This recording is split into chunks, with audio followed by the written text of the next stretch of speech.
ready? All right. Well, welcome to everybody who may be viewing us in public.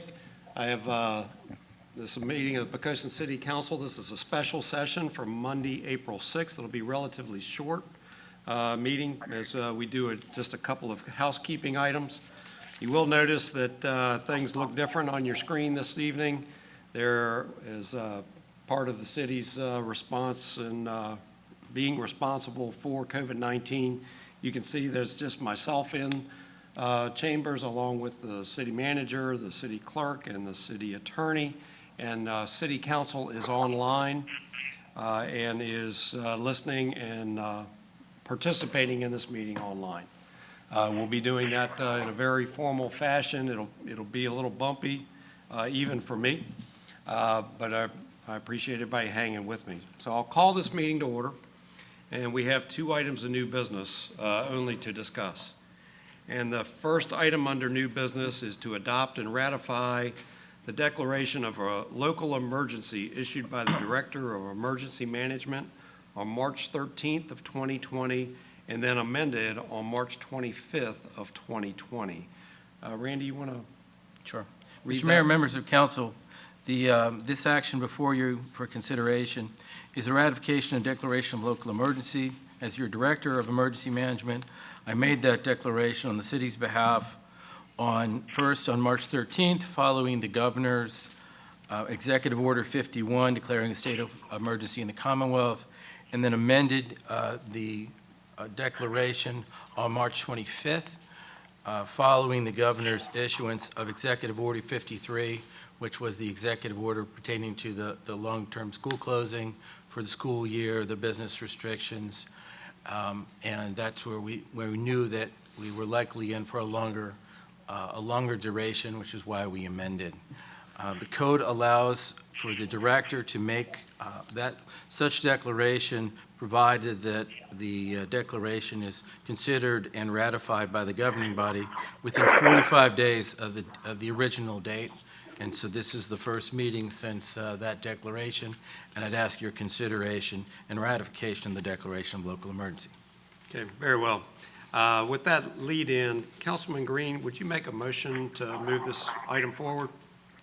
Yes, sir, Mr. Mayor. I move that we adopt and ratify the declaration of local emergency issued by the Director of Emergency Management on March 13th, 2020, and amended on March 25th, 2020.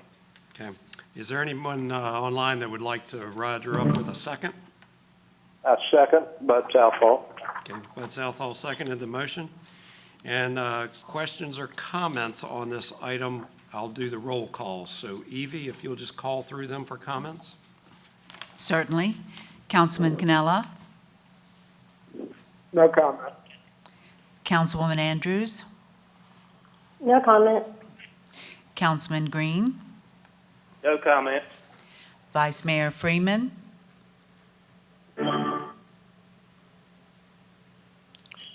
Councilman Southall. No comment. Councilman Hucks. No comment. Mayor Hunt. Did we get There was nothing so from Mr. Vice Vice Mayor, you out there? Yeah, I just got out. I Yeah. bumped off for some reason. Just get back on. I have no comment. Okay. Thank you. Mayor Hunt. No comment. Mr. Mayor, the motion carried by Well, votes. No, you need to call No, the question. now we need to, we have the motion. Now we're going to go through the roll call for ayes and nays. Okay, right. thank you. Or ayes and noes. Okay. So we have a motion made and seconded that we approve the declaration of local emergency. So go through the roll call for vote. Thank you. No, I'm sorry. Councilman Cannella. Aye. Councilwoman Andrews. Aye. Councilman Green. Aye. Vice Mayor Freeman. Aye. Councilman Southall. Aye. Councilman Hucks. Aye. Mayor Hunt. Aye. Mr. Mayor, the motion carried by a vote of 7-0. Okay. The second item under new business this evening is an ordinance of the City of Poquoson, Virginia, implementing emergency procedures to ensure continuity of city government pursuant to the declaration of a local emergency issued by the city of Poquoson by the previous item. And this is, again, both to the initial March 13th and then amended on March 25th, made necessary by our response to COVID-19. Randy, anything that you want to Mr. Mayor, highlight? members of council, as the mayor said, this is a continuation continuity of operations ordinance. It basically works within the Code of Virginia to establish a way forward for the council and your other committees and commissions to continue to meet and do those things that are time sensitive and important during this time of declaration of emergency. We all hope, no one more so than me, that the declaration is lifted as soon as it can be, and we'll resume everything which is our normal practices and procedures at that time. But before I'd like to go ahead and if you'll indulge me to read several sections, because it's important and I'd like the public to know what we're doing. But before we do that, I want to say that the chief administrative officers, particularly of the peninsula, as well as their attorneys, have worked hard on this together. Wayne Moore, as your attorney and my attorney, played an important role in that process as well. And I'd also like to say that it was Dave Callis who actually took the shot at the first draft based on that. So everyone, or many people, contributed.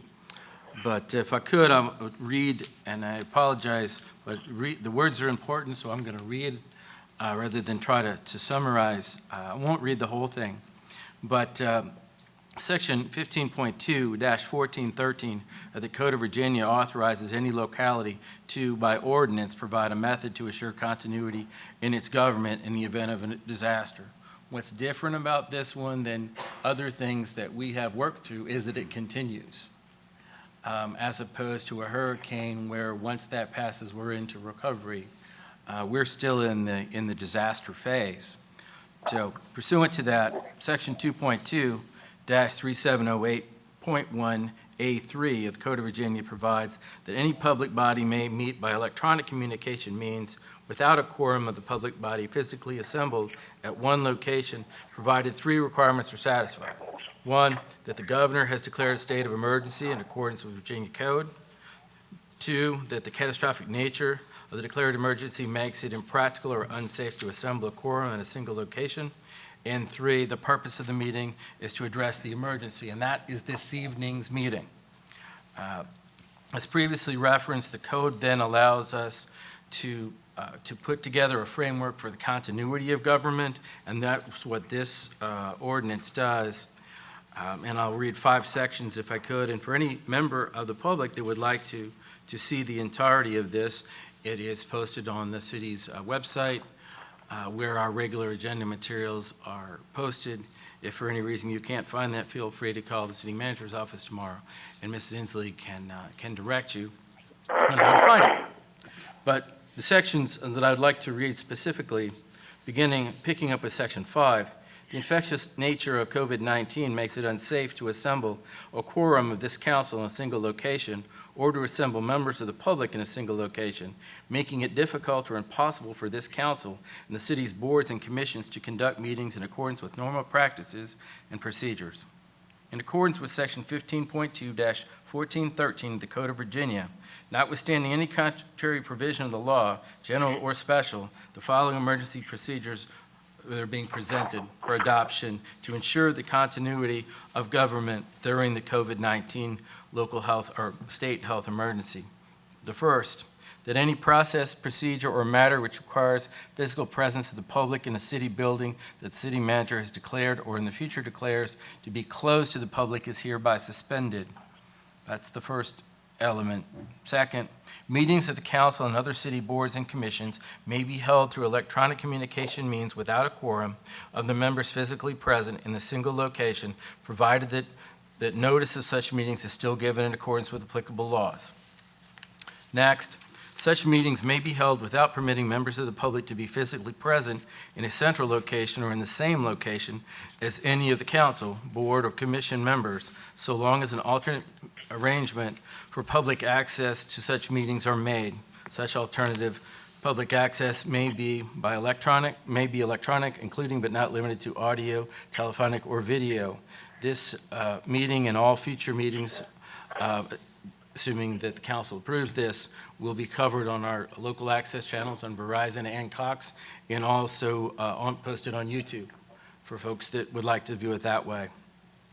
Additionally, for any matter requiring a public hearing by law, public comment will be solicited via electronic, telephonic, or written means prior to the vote on such matter. All such comments will be provided to members of the body and made part of the record of such meeting.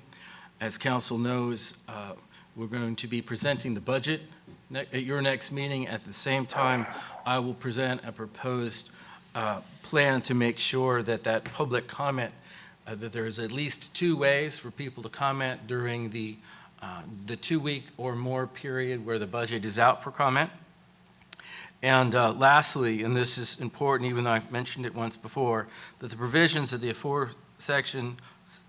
last 4 sections shall be repealed by this council, or it will be in effect, until repealed by the council, but not to exceed 6 months of the declaration of emergency. As soon as it is safe to do so, when the governor has lifted his statewide orders, and assuming there are no region-specific orders, we'll be back at your first meeting to repeal this. And that's all I have, sir. Okay. Wayne may want to add in something. Wayne, have you got anything? The only thing I add is that there have been a number of telephone conferences between all of the local attorneys, the 17 jurisdictions in Tidewater, as well as the county administrators and the city managers. And this is the process that's been approved by the Attorney General and by all of these officials. And so we are following in the footsteps of all the other local governments in the way that they're dealing with this crisis. Okay, thank you. All right, Councilman Green, will you make a motion that we approve this ordinance? Yes, sir. Mr. Mayor, I move that we adopt an ordinance of the City of Poquoson, Virginia, implementing emergency procedures to ensure continuity of city government pursuant to the declaration of a local emergency issued by the City of Poquoson Director of Emergency Management on March 13th, 2020, and amended March 25th, 2020, made necessary by COVID-19. Very well. Is there a second? Second, by Southall. Okay. So we have a motion made and seconded. I'll go through and ask first for comments of council. All right. Call the roll, please, Evie. Sure. Councilman Southall, No comment. Vice Mayor Freeman, No comment. Councilman Hucks, No comment. Councilman Green, No comment. Councilman Cannella, No comment. Councilwoman Andrews, No comment. Mayor Hunt. No comment. All right, and now followed by the roll call with a vote on the issue. Councilman Southall, Aye. Vice Mayor Freeman, Councilman Hucks, Aye. Councilman Green, Aye. Councilman Cannella, Aye.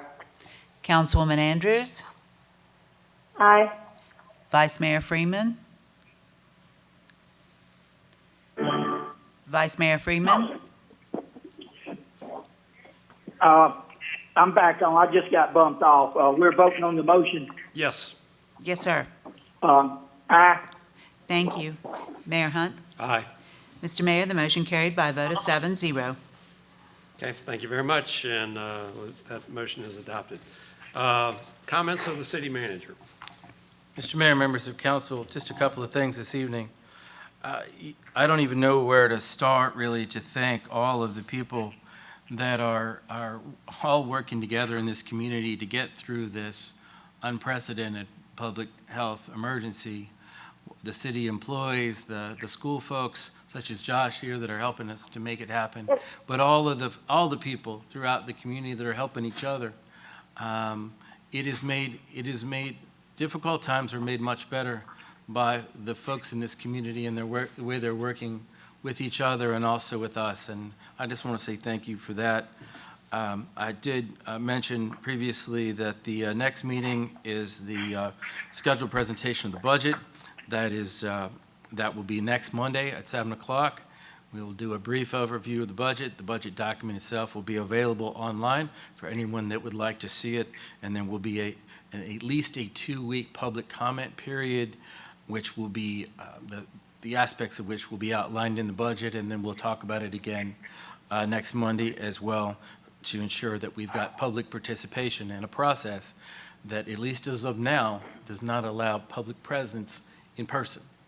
We're working towards that and hoping that very much that will be lifted as soon as it can be lifted. In the meantime, there are anything on your council agendas that is substantive but can wait. We're going to try our best to push that at least past the currently scheduled time that Executive Order 53 and 55 are in place through June 10th.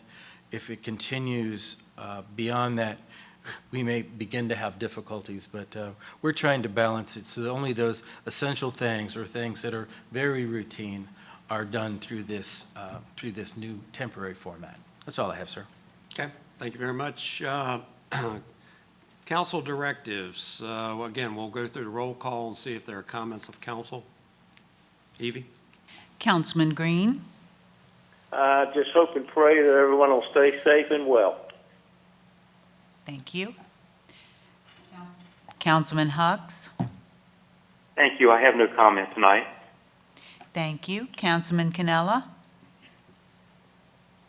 Thank you. Just wanted to echo the compliments of the city manager and thank him and his staff for all they've done during the being so flexible and being able to have this meeting and it being so fluid. Thank him and the mayor as well.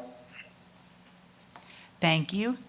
Councilman Southall, Just second all the good comments made so far.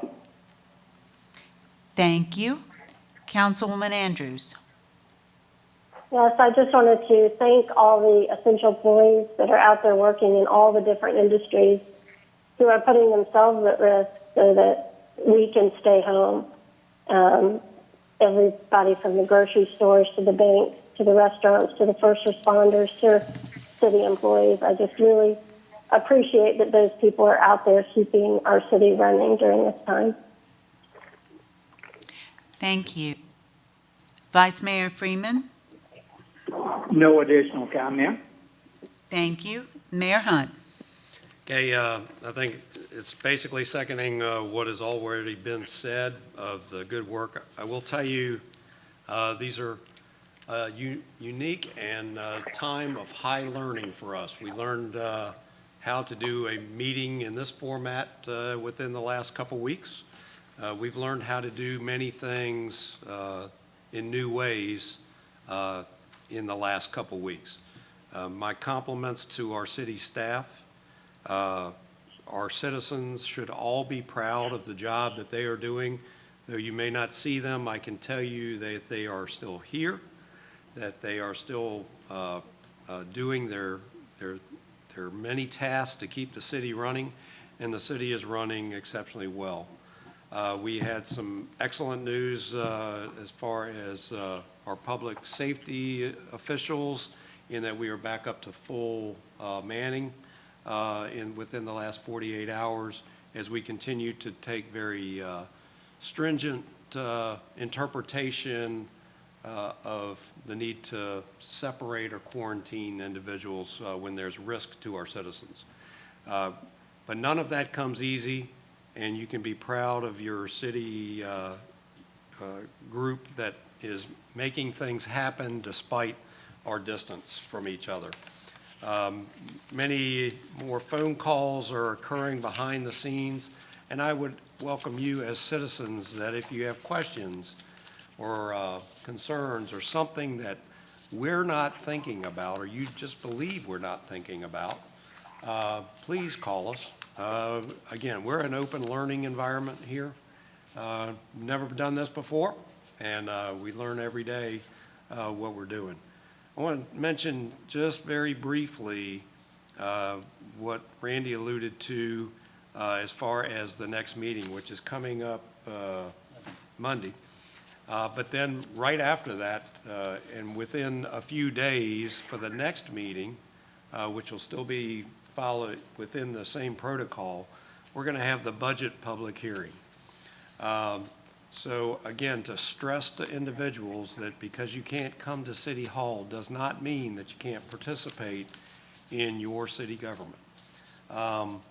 That comment, there will be some specifics coming out with the advertisement on the budget of how to provide those comments, and they will be heard or read to council so that we include everything that our citizens are still concerned about. There will be some last-minute changes, I'm sure, but one of the other things is continuity of government, which the city manager stressed. Amongst our highest and most critical needs to make sure that we can continue to serve the needs of our citizens as they come through these unique times. I will tell you that staff is forward-thinking, thinking long and hard about if this policy for COVID-19 was to need to go another week, 2 weeks, a month, 4 months, where would we be? And they're playing out all of those scenarios and making sure that we prioritize the delivery of services to the citizens and minimizing the impact. So they think about it every day, and I appreciate them thinking about it every day, and I'm sure as citizens you do as well. So again, council, I appreciate your dialing in. I know this is different. I know it's difficult for you to be on the phone and not here looking us eye to eye, but looking forward to the ongoing conversations in the coming week. So with all that said, I'll ask for a motion to adjourn, Councilman Green. So moved, Mr. Mayor. And a second? Second, Bud. Okay, very well. And we won't ask for comments on that. We will just go straight to roll call. Thank you. Councilman Green? Aye. Councilman Hux? Aye. Councilman Canella? Aye. Councilman Southall? Aye. Councilwoman Andrews? Aye.